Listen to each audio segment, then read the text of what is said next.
Welcome to The Verdict. I'm Mick Cornett. Glad you're with us today. We're here every week meeting interesting people and dealing with topical issues, and that's no exception this week. No, I've seen an ad recently, Mick, where someone, I don't remember who's saying it, but saying that cancer affects everybody one way or another, either directly or indirectly, and we're going to be talking about that today in the context of exploring what goes on right here in Oklahoma City at the Stevenson Cancer Center with Dr. Mannel, who is the director of the center. Not only great care given, but research being done here in the state of Oklahoma that is helping a lot of people down the line. Robert Mannel today is our guest on The Verdict. We'll be right back to start the show.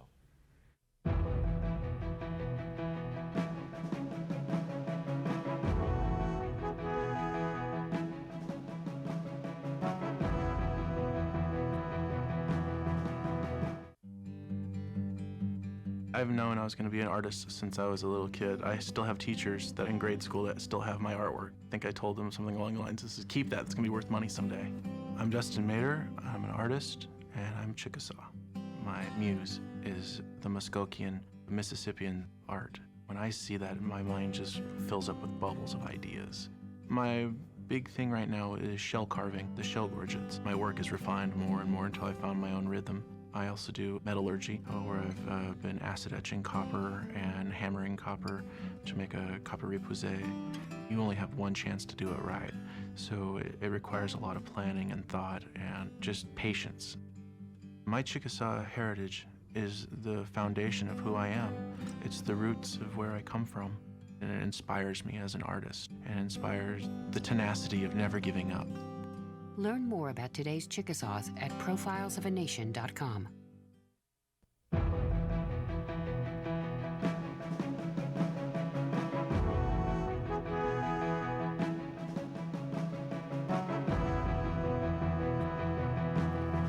Welcome back to the set of The Verdict. Mick Cornett with Kent Myers, and Kent's going to introduce today's guest. Today we're really pleased to welcome to the set of The Verdict Dr. Robert Mannel, MD. Dr. Mannel, since 2006, has been the director of the Stevenson Cancer Center here in Oklahoma City. He did his medical work, his medical training, I should say, for his MD degree at the University of Texas, Galveston. He had a number of stops outside of Texas, and before he settled here in Oklahoma, which we'll hear about in just a few minutes, I think. He came to the University of Oklahoma in 1989. He is today the chairman of the, in addition, he's the chairman of the Department of Obstetrics and Gynecology. He is a scholar, a teacher, a researcher, and a practitioner, and an award-winning physician. He is board certified in OBGYN and gynecological oncology. This is his first visit to The Verdict. We're really pleased you'd give us your time.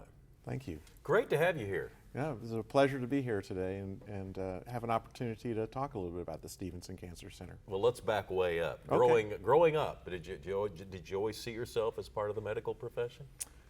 That's a great question. I think growing up I had a lot of interests focused around math and science, and as I went through high school and then into college, I got more and more interested in the biological sciences, and it kind of one thing led to another and led to a medical degree. And where did you grow up?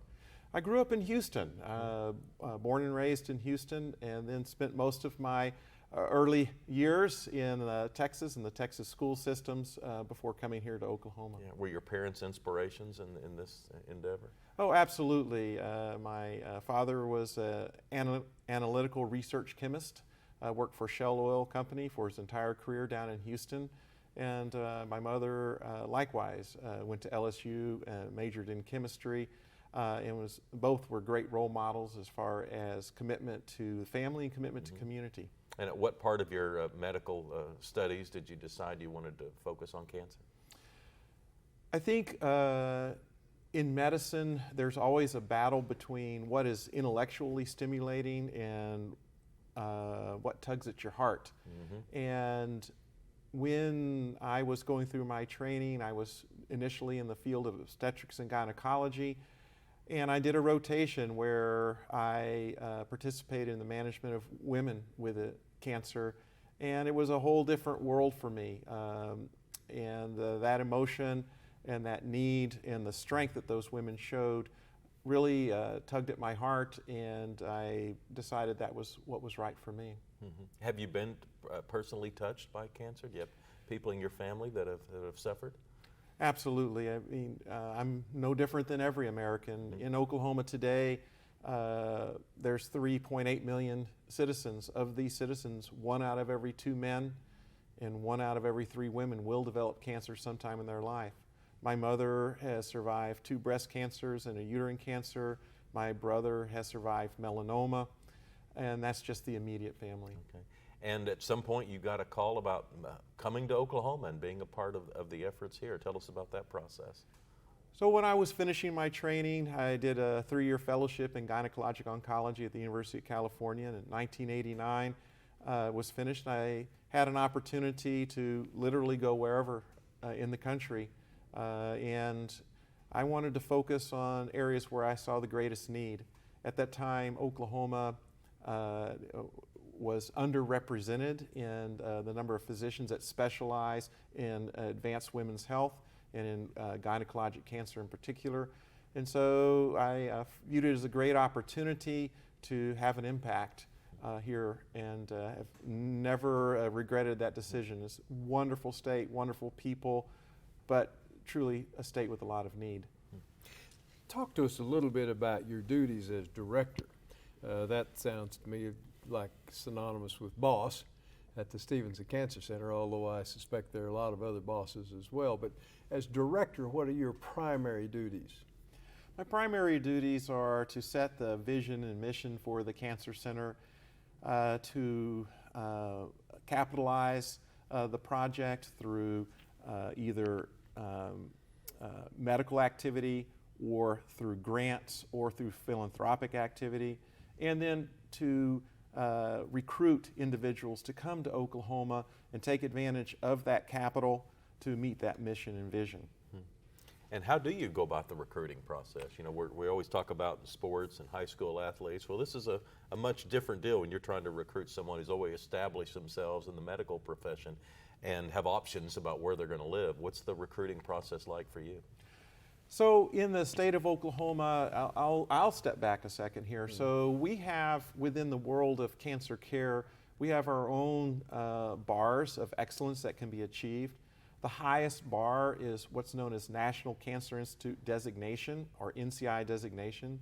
There's only 69 NCI designated centers in the country, and there are 15 states that do not have an NCI designated center, and Oklahoma is one of those. So we're one of the 15 states that has not achieved that bar.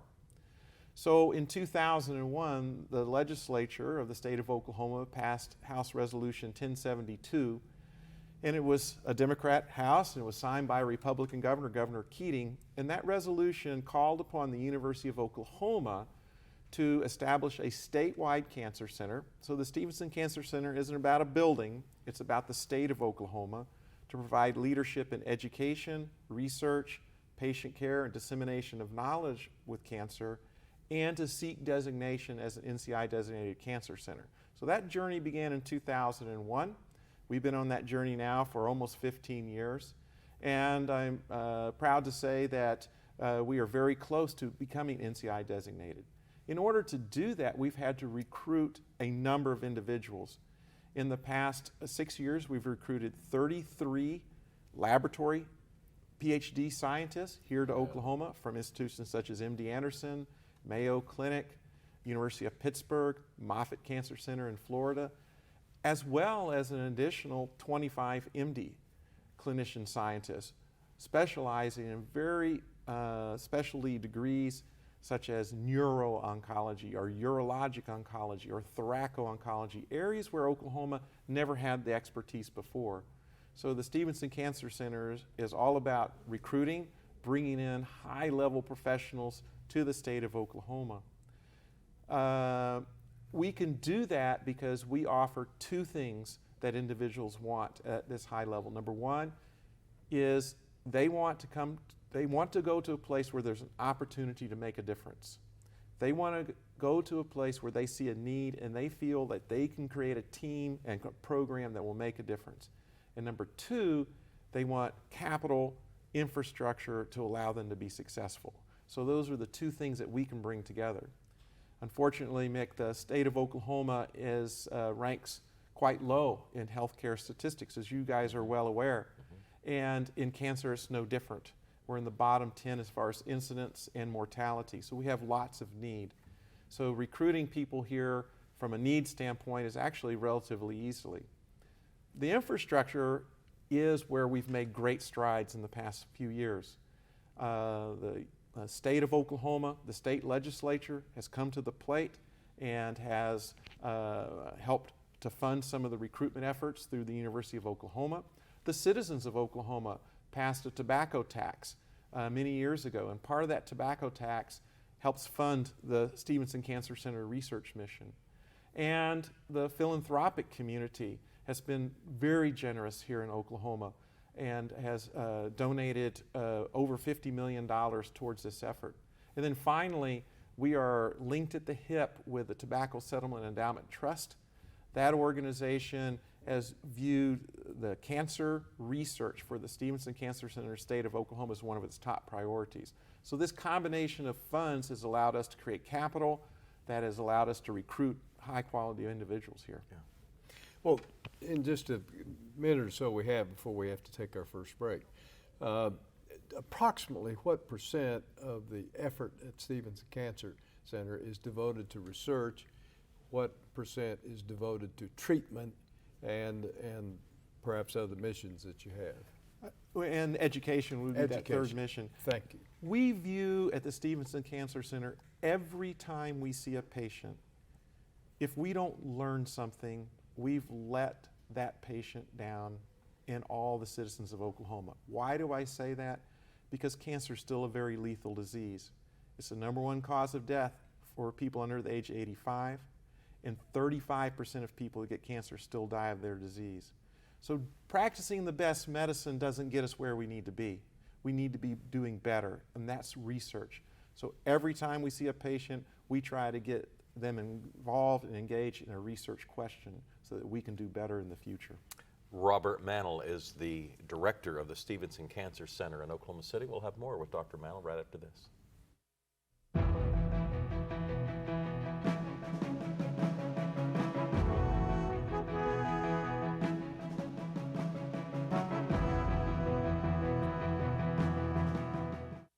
Oklahoma's land and air, water and energy, they all matter. Today, thanks to emerging technologies in oil and natural gas production, there are many new opportunities to conserve water. Advanced methods help clean and recycle water from energy production. In fact, many producers are now reusing up to 50% of the water used in their well completions. Learn more about how Oklahoma producers are recycling water at oerb.com/bothmatter. The good life comes naturally to Tulsa, where nature's beauty is matched with an eye for aesthetics. A legacy of neighborhoods graced with lawns and landscaping and handsome homes. A place that seems to have patented an ideal lifestyle.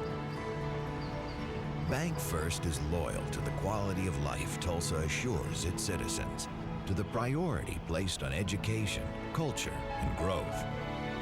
Loyal to builders who transform raw land into residential charm. Developers who see opportunity and add vitality to Tulsa's economy. Bank First serves both enterprise and private lives that need a loyal partner. It's how we help nurture this city's very good life. Bank First. Loyal to Oklahoma. Loyal to you.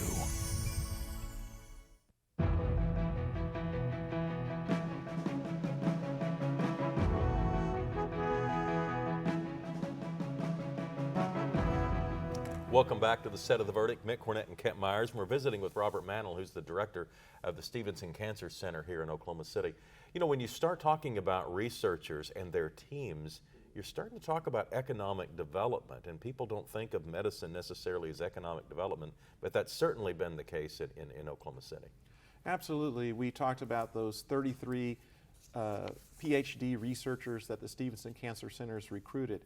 Those individuals when we recruit them, they bring grant funding with them from the National Cancer Institute or the National Institute of Health or the American Cancer Society.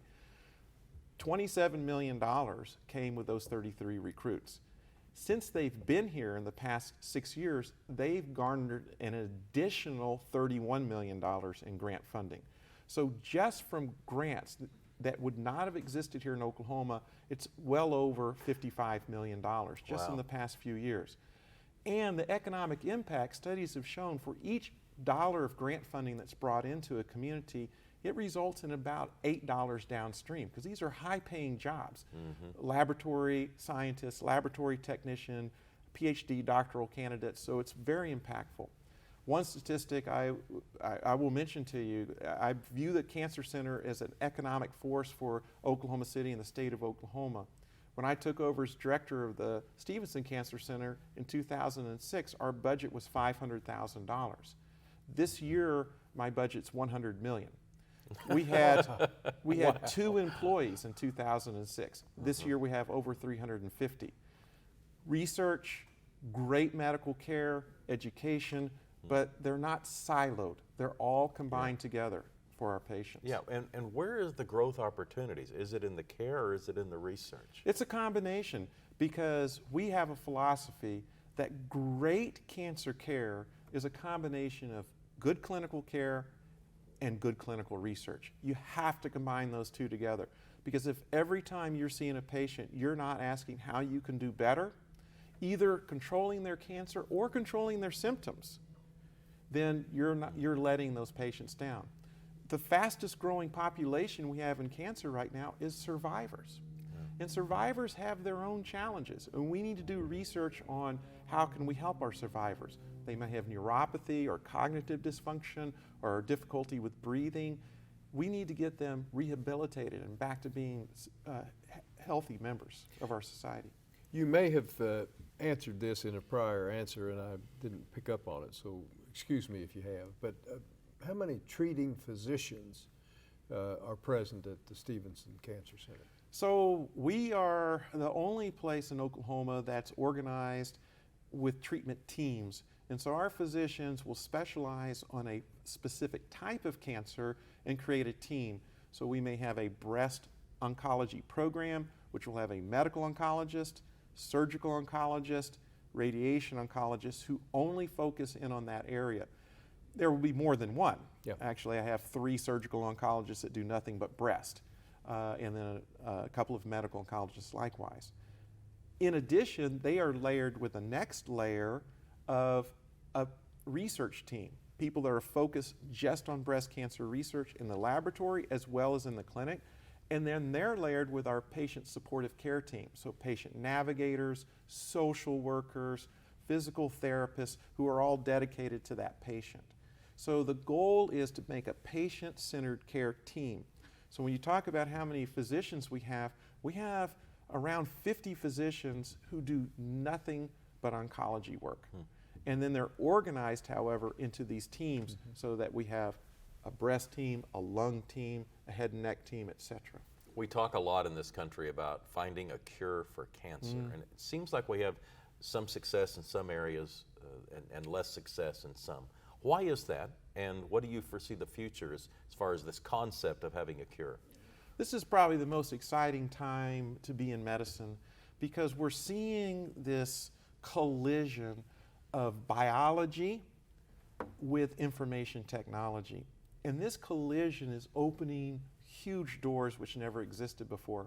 I don't know if you guys remember, not too long ago in the early 2000s, we were in a big race with Europe over who could sequence the human genome. Sure. Yeah. It was a $1 billion race on one side of the Atlantic versus the other. Many, many years, many, many universities, and finally they sequenced the human genome. I can sequence a human genome, your genome, in my lab for $800.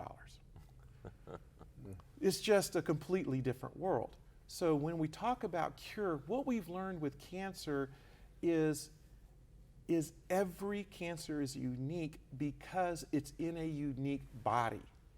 So what we're learning is the protein and gene interactions are much, much more unique than we ever appreciated.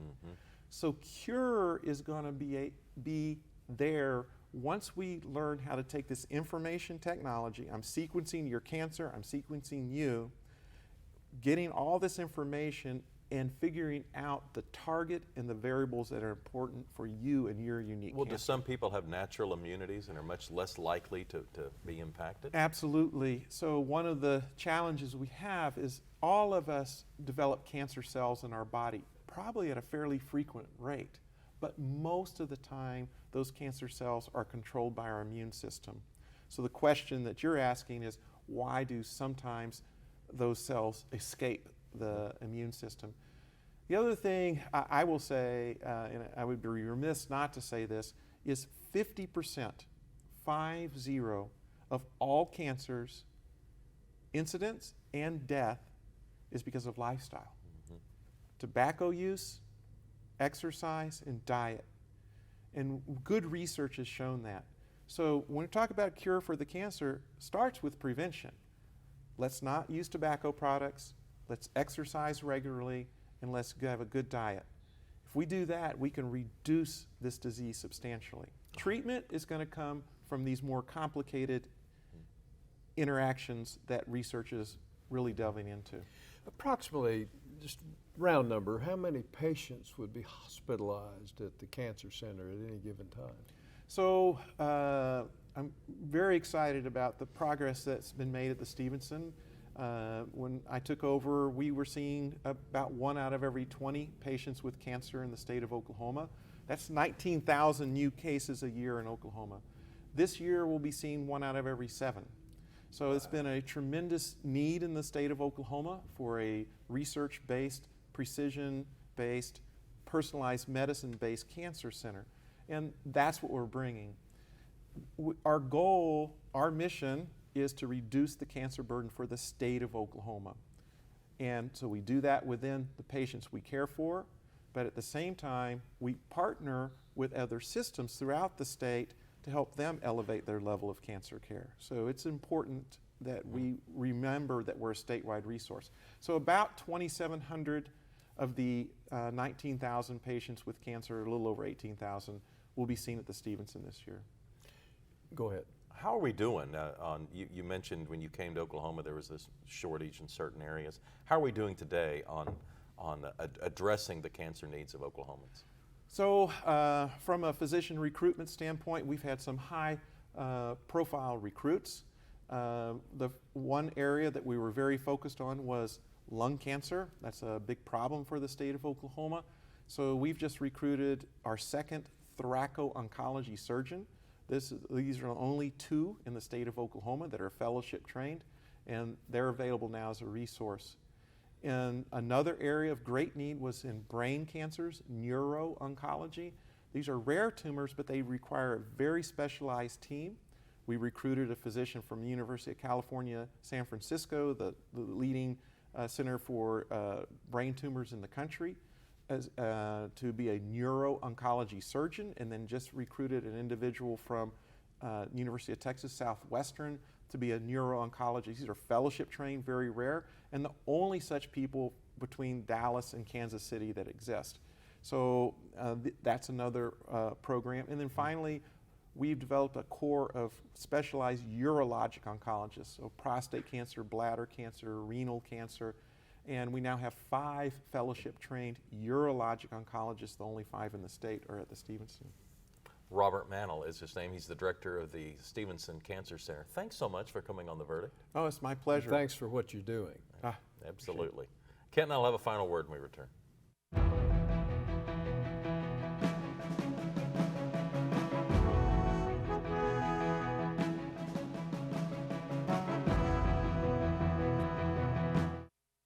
There are now 11 million of us who live here and work here. I was 15 when I came here 6 years ago. I raised my family here. I drive my truck to my job every day. The only difference between now and 6 years ago, I do it legally. I wanted to. Because this is my home.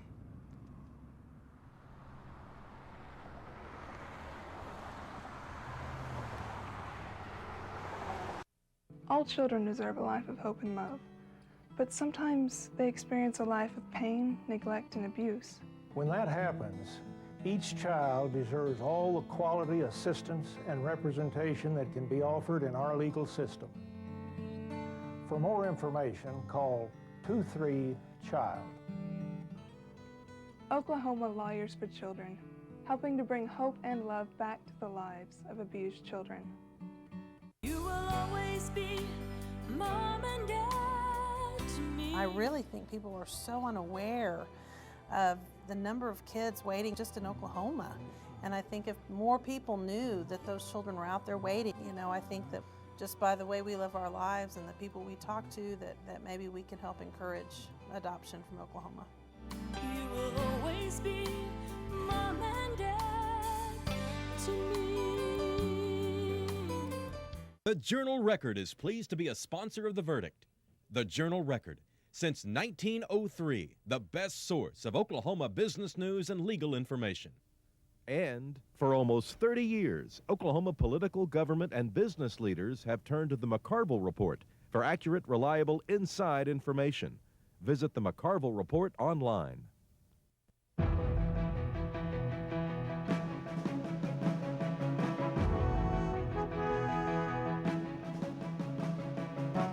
Welcome back to the set of The Verdict. Mick Cornett and Kent Myers. We're wrapping up a show with Dr. Mannel of the Stevenson Cancer Center. He mentioned the large growth that they've had out there. And I think it's one of the reasons I don't think the general public has any idea of how large and impressive this facility has become. Well, it is something that I know you have toured. I have not had the opportunity to do so, but from all I hear, it's quite an impressive layout and of course, what makes it more impressive are the people that are there, the people that are staffing it. And the fact that we have this kind of cutting-edge facility in Oklahoma to treat this very disastrous disease is really encouraging. That part of Oklahoma City is probably going to undersee the greatest change over the next 5, 10, and 20 years as all those research centers continue to add to the viability of the community. We got some website information. You can get more information from Dr. Mannel at stevensoncancercenter.org. And we have a website, theverdict.tv. Love for you to check it out and tell us about a guest you'd like to see. Kent and I'll be back next week. See you then.